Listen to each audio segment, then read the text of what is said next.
संपत्ति नहीं है तो मिल जा सकता है, लेकिन सुख और शांति नसीब नहीं होगा। क्यों कि इनके भी भक्त बहुत बड़े चढ़े लोग हुए।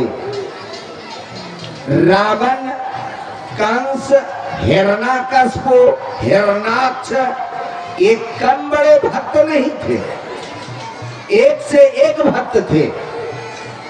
होने के लिए क्या नहीं हुआ अपना अस्कत। 1 लाख पुत, 1.25 लाख नाती, सोने की महल, रुपए की छज्जा, और क्या चाहिए, लेकिन शांति नहीं मिला और सीता का हरण कर लिया, जिसके चलते रहा न कुल में रोवन हारा। इंद्रियों से जो आराधना होता है, जो करते हैं, उससे मिलने के लिए बहुत कुछ मिलता है। दूसरे शब्दों में इसको कहते आर्त। जब जब इन भक्तों को विपत्ति पड़ता है, तब तक भगवान के शरण में जाके भक्ति करता है, और जब दुख खत्म हो गया तो भक्ति छोड़ करके निराला हो गया। दूसरा भक्ति है सार, जिसमें शरीर और इंद्रियां काम नहीं करती है, लेकिन भक्ति हो रहा है। शरीर और इंद्रियां, सुबह मैं कह रहा था कि जब जब हमारी इंद्रियां काम करती है, तब तब शक्ति खर्च हो जाती है, घट जाती है, और वह शक्ति बाहर में कोई चीज ले लीजिए आपस नहीं मिलेगा। अगर वह शक्ति को बगैर पैसा का लाना चाहते हैं तो थोड़ा देर सो लीजिए, यानी भीतर जाइए।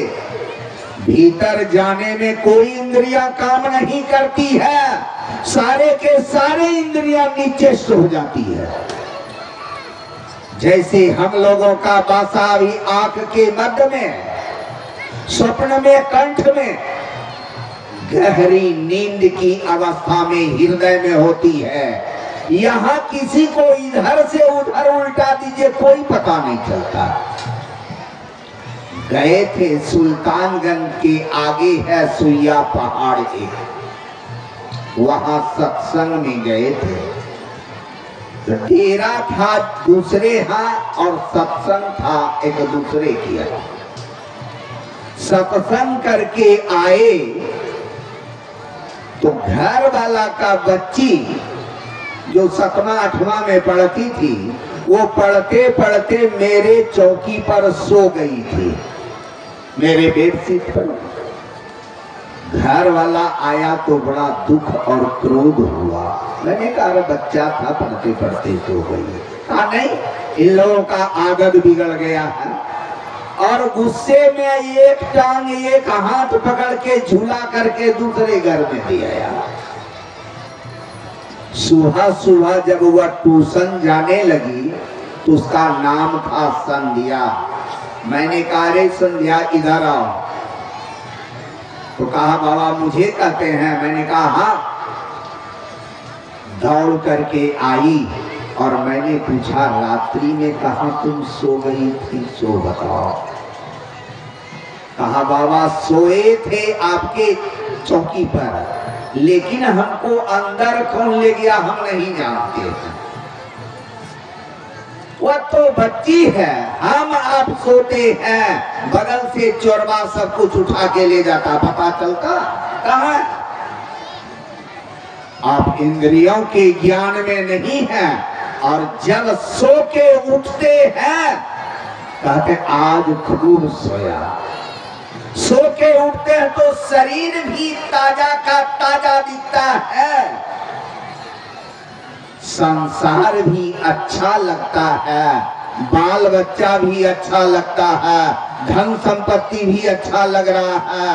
अगर 10 दिन नींद में नहीं जाइए तब पता चलेगा कि यहाँ कौन अपना है।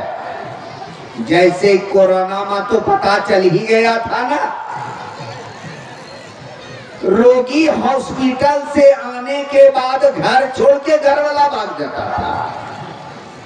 झारखंड का एक विधायक था अशोक भगत, जब उसको रांची में कोरोना पकड़ लिया तो डॉक्टर को कहा कि हम घर में ही रहेंगे, जो दवाई लिखिएगा लिख दीजिए, जो हम वहां करा लेंगे।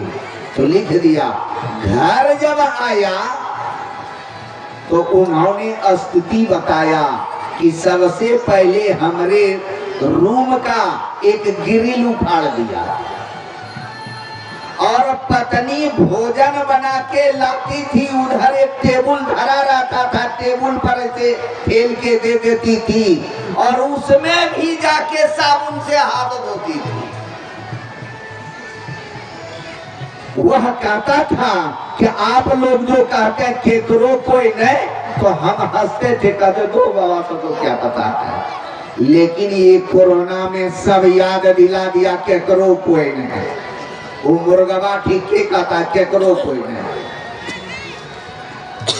भीतर जाते हैं तो सब अच्छा लगता है, इसलिए महापुरुषों ने कहा कि अंदर चलना है तो कैसे चलना है, क्या करें। यही कला और राज संसद गुरु बताते हैं। जो बहुत आदमी सोचते होंगे कि भजन भेद में क्या बताता है, तो हम एक छोटी सी कहानी के माध्यम से आप लोगों को ज्ञात करा देता हूँ। एक ननद और भौजाई जा रही थी पानी लाने। अभी तो घर घर में चापाकल हो गया है, पहले गांव में एक ठो या दो ठो कुआं होता था, वही सब पानी पीता था वही का।